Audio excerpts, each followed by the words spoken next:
categorical and very clear. And we've learned to put our foot down. We've learned to make bold statements. We are not the same India where you say, yes, sir, everything is okay. Whatever you say is fine. We are no more that mindset.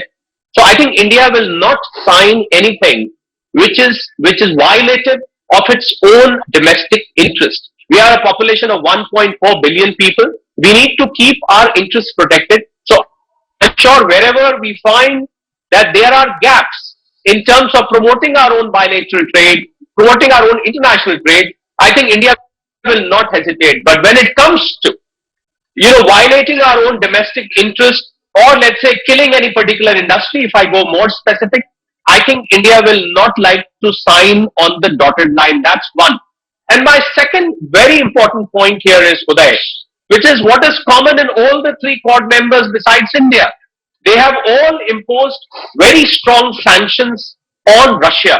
You take Japan, America of course leads the pack of cards, and you take Australia. All three have levied sanctions, and India was under pressure to levy similar sanctions. We were repeatedly getting those statements from the Americans or the Europeans that you should not import oil, you should not do this, you should do this. So those do's and don'ts were being topified on us, were being imposed on us, whether we liked it or not. But I think India has, as I said in the beginning, India has learned to put its foot down. We will keep our home interest foremost. We are not going to compromise on the sovereignty, on the domestic situation, on the economic situation. The whole world, we should not forget today that the Quad meeting is happening in the backdrop of a situation where all the four Quad countries are facing tremendous challenges from inflation. And I think this would also be a point of discussion in the Quad meeting. I'm sure all countries would like to share their ideas as to what are they doing in controlling or curtailing inflation.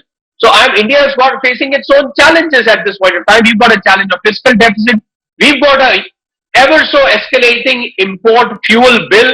We have problems with our supply chain. So I'm sure this will also be on the plate once the discussion happens today.